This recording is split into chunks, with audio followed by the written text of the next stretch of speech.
ladies and gentlemen. The story you are about to hear is true. The names have been changed to protect the innocent.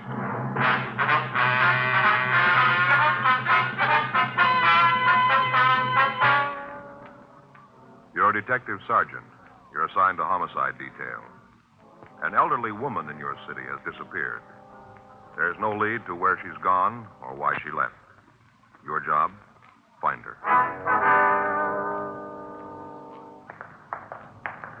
It was Wednesday, July 14th. It was hot in Los Angeles. We were working the day watch out of homicide detail. My partner's Frank Smith. The boss is Captain Lorman. My name's Friday.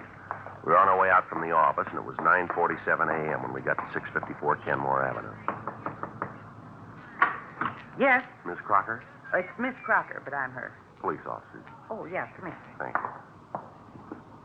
This is my partner, Frank Smith. My name's Friday. Oh, How you doing, ma'am? Just sit down there on the couch. Move that Afghan. I was laying down when you got here. Terrible thing. I just know it. Yes, ma'am. If you tell us about it, please. You just bet I will. First off, can I get you something? Maybe a cup of coffee, a little piece of cinnamon toast? No, thank you, ma'am. Okay. You change your mind, you just let me know. Yes, we will. Now, if you just tell us about Miss Gillespie, please. I hope if anything ever happens to me, I get this kind of service. Yes, ma'am. Are you a friend of Mrs. Gillespie? Her best. That's why I know something's happened to her. Uh-huh. She wouldn't just take off like this without telling me. Matter of fact, she didn't tell nobody. Just all of a sudden, she was gone. All right, if you'd start right at the beginning and just tell us the whole story, please. Well, Bertha Gillespie and me been friends for years. I see. Her and me been friends for years, ever since her husband died and she opened up the tea cozy. That's the little tea shop she has. Yeah. Nice place. She's done real good with it. All the ladies in the neighborhood were down there for afternoon tea. Served those little tiny cake rolls with a pot of tea. Ladies' fingers, you know. Yes, ma'am. Well, a couple of days ago, I went down there to see Bertha. You know what day that was? I say, do you know the exact date? Oh, now, let's see. This is Wednesday. I guess it must have been Saturday. Yes, that's it, Saturday. All right, would you like to go ahead, please?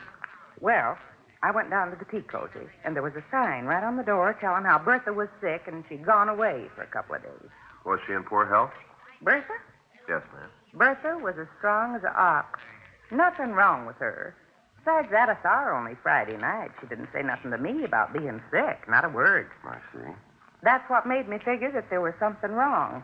For the past 10 years, if there was anything on Bertha's mind, she told me about it. You just bet she did. Well, isn't it possible that she just used the pretended illness as an excuse? That she just went away on a trip, maybe? Oh, Bertha wouldn't do that. Why do you say that? Well, because she just wouldn't do it. Not with Saturday coming up. There isn't anything in the world that could make Bertha leave. Well, what's happening Saturday? Scrabble. Beg pardon? Scrabble. You know, the word game. Oh, yeah. Yeah, I know what you mean. Well, the ladies in the neighborhood have a sort of club. We meet down at the cozy and play our tournaments. Bertha's the champion. Hasn't been anybody that can beat her real good. You know, not regular. Yes, ma'am. That's why she wouldn't leave. This Saturday was her first big match outside the club. A woman from West Los Angeles was coming out here to challenge her. Bertha's been in training all week. But she wouldn't just walk out on the match. I'm telling you, officers, there's something wrong. Well, has Mrs. Gillespie any relatives here in Los Angeles? No. No, she's got some people back east. Mississippi, I think. Possible she might have left to go see them? I told you. Not with the big match coming on. Ain't nothing in the world that could keep Bertha from playing in that. Nothing, and you believe it. Yes, ma'am. Does she have any men friends? Well, you mean romantic? Yes. Well, there's Chester, but that's not what I'd call a real romance. Bertha'd go out to the movies with him once in a while. Maybe he'd come over to the tea cozy of an evening, and they'd sit there and watch the television. But there'd always be somebody else there, mostly me. No, you couldn't say that it was any kind of a romance with Chester. You have his address? You going to talk to him? Yes, we'll have it. It won't be any good. I already did. He don't know where Bertha is. If you'll just give us the phone number of this Chester, we'll check on your friend. Yeah, you check. You'll find out what I said is true. Yes, ma'am. I think somebody done Bertha in. She wouldn't just take off like this without telling me. Well, now, ma'am, did she have any enemies in the neighborhood? Anybody that you think might want to do her harm? No, not a soul, not a single one. Isn't anyone who didn't like her. Well, maybe Mrs. Ruman didn't care much for her, but I think that was kind of a jealous thing. What do you mean? Scrabble. What was that? Mrs. Ruman, Helen. She thought she could play the game. Then when she challenged Bertha to a match, well, Well, it was pretty terrible. 4:57 to 2:14. Helen was pretty upset. She tried to make out like she was a good loser, kind of smiles and laughs. But I could tell. He didn't like being skunked. Yes, ma'am. Can you think of any reason why anyone would want to harm Miss Gillespie? Well, not right off unless it was for money. What? Last time I saw her, she was carrying a lot of cash money around with her. Yeah. $2,500.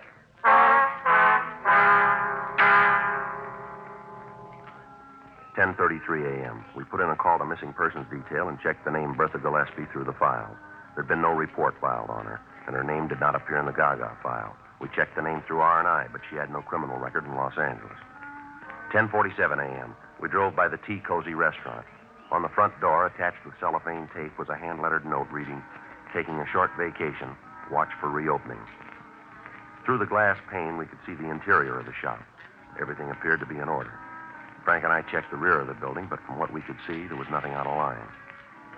11:28 a.m. We put in a call to the missing woman's boyfriend, Chester Avon. He told us that he'd talked to the Gillespie woman on the previous Friday night, and she'd appeared in good spirits and had said nothing about leaving. We checked at her bank. We found that she'd made a withdrawal from her savings account to the amount of $2,500. This left a balance of over $12,000 in the savings account, $6,000 in the checking account. The manager of the branch told us that he'd spoken with Mrs. Gillespie when she'd taken the money, and that she told him that she was thinking of taking a short vacation. We got in touch with Miss Crocker and told her what we'd found.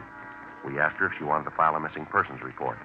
She said that she'd wait until the end of the week, and if her friend hadn't returned by then, that she'd come into the office. A month passed before we heard from her again. On the morning of Friday, August 20th, she called to tell us that she still hadn't heard from Mrs. Gillespie and asked that we conduct a formal investigation. She came down to the office and filled out a Form 316. Frank and I drove out to the restaurant to check it again. It was exactly as it had been when we'd last seen it. We tried the doors and found that they were still locked. 1:43 p.m. We went back to the office. Yes, sir. Mm-hmm. Well, that's kind of high, isn't it? Yeah. Well, did your people check into it? I see. Mm-hmm. Well, thank you, Mr. Jones. If you find out anything, we'd appreciate it if you'd give us a call. Right. That's Michigan 5211, extension 2521. Yes, sir. Either Officer Frank Smith or Sergeant Joe Friday. That's right. Thanks for your help. Yes, indeed. Thank you. Goodbye. Well, that finishes up the utility calls. And what do you got? Telephone bill for the past 30 days is just the service charge, no toll calls. Same with the electric lights. Uh-huh. They received payment in the last month, did they? No. Telephone company says they haven't been paid in over 60 days. Says they've sent a couple of reminders. Uh-huh. Only reason they haven't cut off the service is the bills have always been paid promptly in the past. I checked with our business office. Girl tells me the bill usually runs around $10. Possible, then, that the phone hasn't been used at all, huh? Well, it shapes up that way. Same with the lights. The one thing doesn't match. Yeah, what's that? The water bill. I checked with them. Normal bill's about $4 for the place. Yeah. The last 60 days, it's been $79. A lot of water, isn't it? Yeah. I talked to one of the engineers at the company, a fellow named Jones. Yeah, what'd he tell you? Well, he told me there was only one thing that could cause a water jump like that. Yeah. A water tap. Yeah. Running for about a month.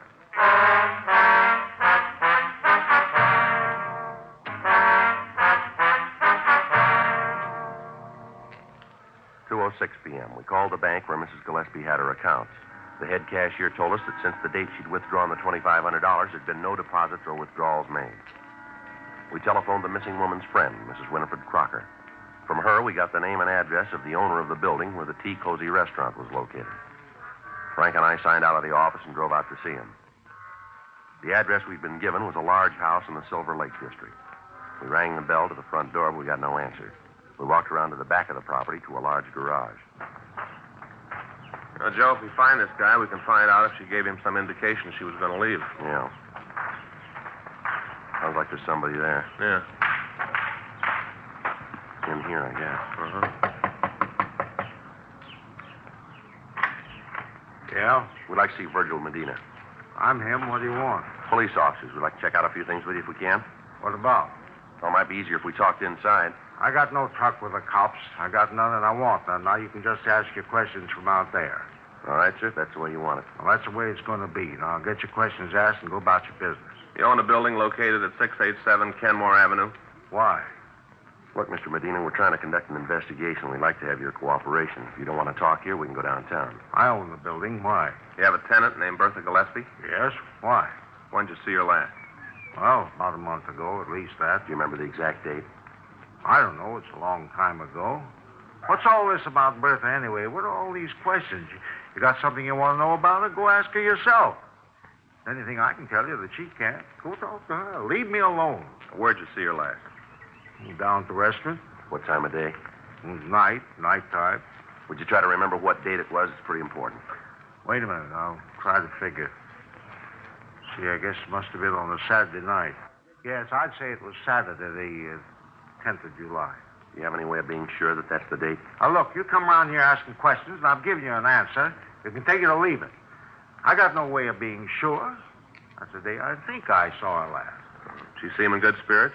What do you mean by that? Well, sir, was she happy or was there something worrying her? Well, she seemed happy to me. I didn't pay a lot of attention. What are you cops trying to find out? You come right out and tell me what you want, and maybe I'll have the answer. But I haven't got time to stand around and waste time with you. Now, you tell me why you're asking these questions, or you can leave.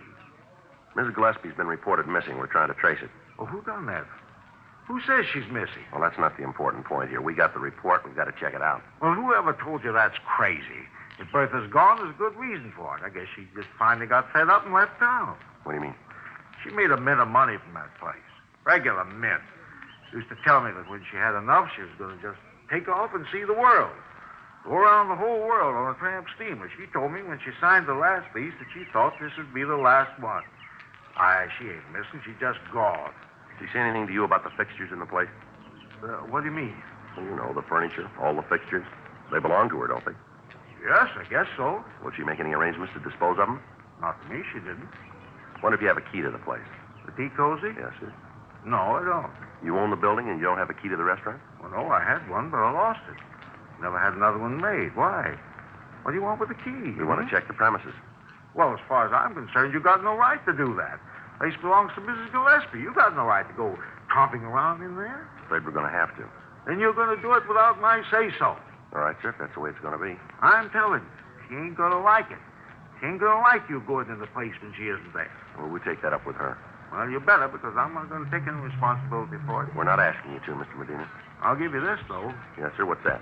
You go nosing around, you're liable to come up with something that you ain't looking for. Well, thanks for your help, Mr. Medina. Don't mention it.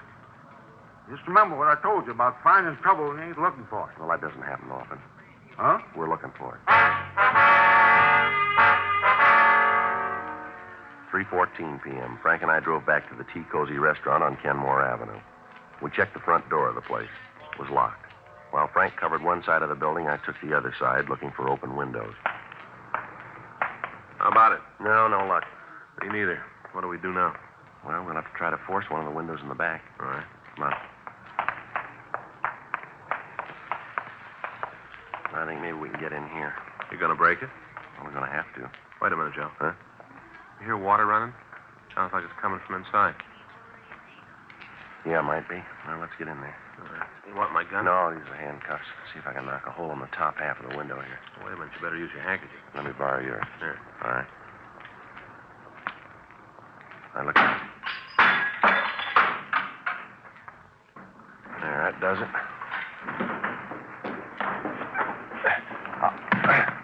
I'll go in and open the door. Yeah. I'll meet you out in front. Right.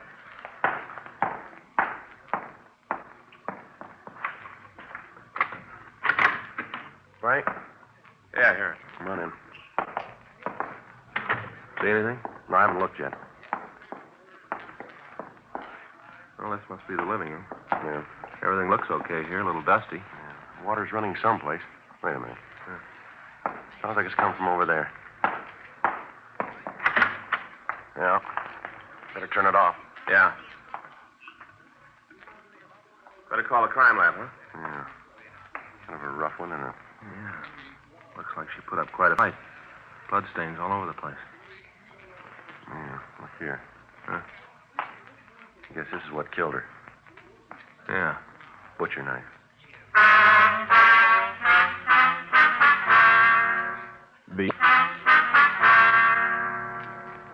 From a picture and the description that we'd gotten from Winifred Crocker, we identified the victim as the missing woman, Bertha Gillespie. We put in a call for the crime lab. Lee Jones and his crew came out and went over the place. The rest of the restaurant seemed to be in order. There was no sign of a struggle of any kind except in the bathroom where the body had been found. The murder weapon, the butcher knife, was dusted for prints, as was the rest of the restaurant, but the partials that the crime lab came up with were worthless for classification. They would be sufficient, however, for comparison if we caught the killer. A search of the personal effects of the dead woman revealed no further information to aid us in apprehending her killer. The $2,500 that she was known to have had when she was last seen was missing. 6:21, the men from the crime lab finished their investigation on the scene, and the coroner's office was called. They came out and removed the body. They also locked the door and affixed the coroner's seal. 6:45 p.m. Frank and I got back to our car to go down to the office. All right, let's go, Frank. Yeah. Hey, wait a minute. Hold it, Frank. Huh? Oh, it's a little kid. You guys the cops? Yeah, son, what's the matter? A lot of excitement around here, huh? Yeah, that's right. Something we can do for you? No, I figured maybe there's something I can do for you. What do you mean? You know who did the murder yet? Well, why do you say it was a murder, son? I know who did it.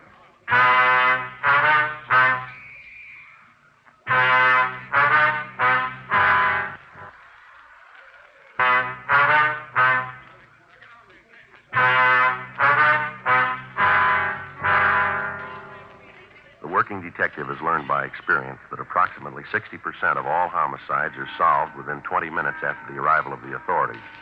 Two things are necessary in establishing the identity of a killer: motive and opportunity. In the present instance, we had the motive. $2,500 that the dead woman had withdrawn from her account was missing. However, a month had passed between the time the actual murder had taken place and it had been discovered. Ample time for the killer to cover his tracks. Now, before we could leave the scene, we had a witness who stated that he could name the killer for us. We asked the boy to get into the back seat of the police car while Frank and I questioned him. What's your name, son? Good, Eric. Kids always call me Gordy. Uh-huh. How old are you? 7. Now, what's all this about you being able to tell us who killed Mrs. Gillespie? I can. Well, who was it? Mr. Medina? You mean the man who owns the building? Yeah, that's who I mean. Well, that's a pretty serious charge, Gordon. Do you have any way to prove that? Guess I really can't prove it, but I know it's true. Well, how do you know? I just know, that's all. I seen him there. I just seen him going in and out. Well, when was this? 3 weeks ago, maybe a month. But he used to go in and out all the time. Argue with Mrs. Gillespie. What do you mean by argument? Well, Mr. Medina screamed at Mrs. Gillespie. Will you ever hear any of these arguments, son? Sure. My mother's a friend of Mr. Gillespie. We just live a couple blocks away on Dewey Street. I play over here all the time. I've heard Mr. Medina yell at her. What'd they argue about, son? Mostly about a lease or something.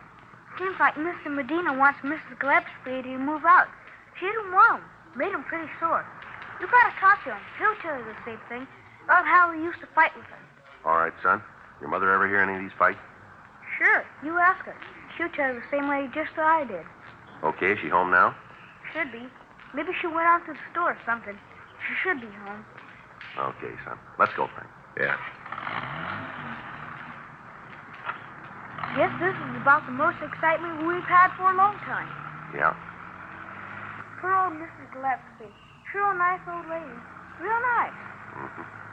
Wouldn't hardly anybody that didn't like her. Hardly anybody. How about Mr. Medina? 7:04 p.m. We drove young Gordon Eric to his home and talked with his mother. She verified his story about the arguments between the victim and Medina. She went on to say that Medina had threatened Mrs. Gillespie, saying that if she wouldn't vacate the premises, he'd take care of her. We had their statements taken, and at 8:40 p.m. we went by Medina's house and asked him to accompany us downtown. He finally agreed, although he was sullen and uncooperative. When we got him down to the office, we checked his name through the record bureau, but we found that he had no criminal record in Los Angeles. His prints were rolled and sent to Holland Stahl for comparison with those found on the murder weapon. While we waited for the results, we talked to him in the squad room. You're going to regret this, you know that. Yeah. I'm telling you, you dragged me down here with all these questions. You just wait till my lawyers get here. You'll put a stop to all this foolishness. You want to tell us what it's all about, Medina? Tell you about what? How one of my tenants got himself killed? Now listen, I got property all over town, a lot of tenants. I worried about each one of them. I wouldn't have no time to do nothing else. We understand you had some pretty big arguments with Mrs. Gillespie. Who said that? Who told you that? Is it true? Why, it's a lie. You bring the person in here who said it, and I'll tell them it's a lie right to their face. You just bring them in here. We can't do that, and you know it. Well, of course you can. You know why? You want me to tell you? Go ahead, you tell me. You can't show the person who said that because there ain't no such person. There's anybody in the world who says, I'll argue with Bertha. Uh-huh. You try to get her to break her lease with you? That's none of your business. I told you before, I'm not about to answer a lot of questions that aren't none of your concern. A couple of things we better set you straight on, mister. You're a suspect in a murder. Now, if you're smart, you're going to realize that and give us some straight answers. You just wait till my lawyer gets here. He'll take care of all this. He's going to fix you for taking my fingerprints. I still don't think you had any right to do that. No right at all. Oh, yes. Homicide, Friday. Yeah, Harlan. Amen. All right. Thank you. You want to tell us why you killed her, Medina? What are you talking about? That was our fingerprint man. They checked your prints against the ones we found on the murder night. They match perfectly. Oh. You sure of it? They're sure. All right. I didn't mean to do it. I really didn't mean to, honestly. Just all of a sudden, I got so mad. I was standing there smiling. You should have known this. She had a way of smiling at you, and you knew that there wasn't anything that you could do. You just stand there smiling. I didn't mean to kill her, though. You got to believe that I didn't mean to kill her. Want to tell us how it happened? Have you got a cigarette? Yeah. There you go. Thanks. Here's a match.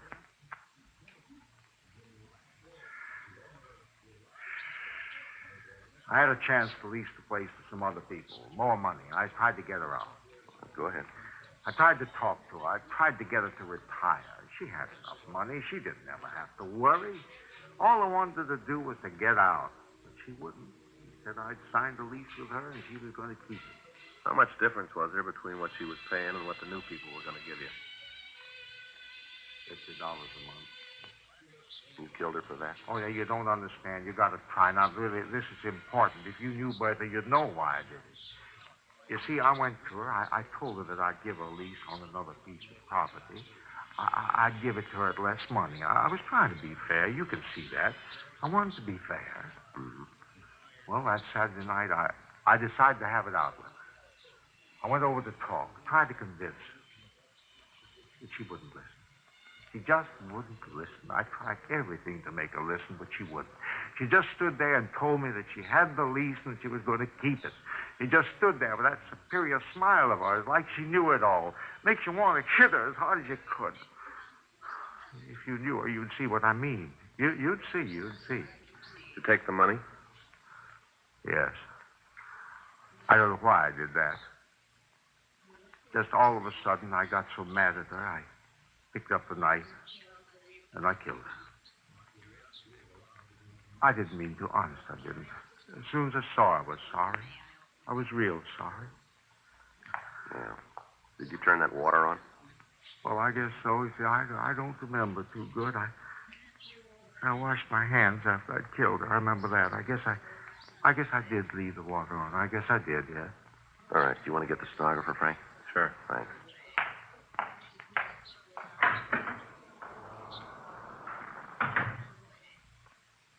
You'd seen the way she thought she was so much better than anybody else, you'd know.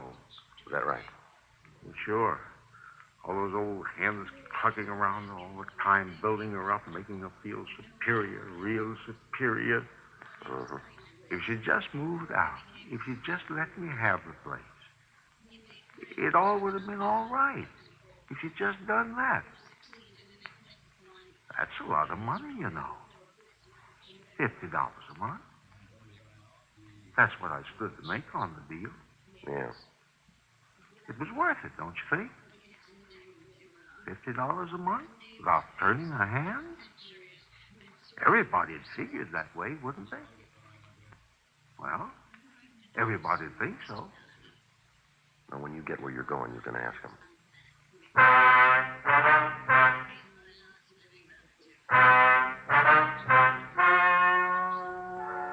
The story you have just heard is true. The names were changed to protect the innocent. On November 10th, trial was held in Department 97, Superior Court of the State of California in and for the County of Los Angeles.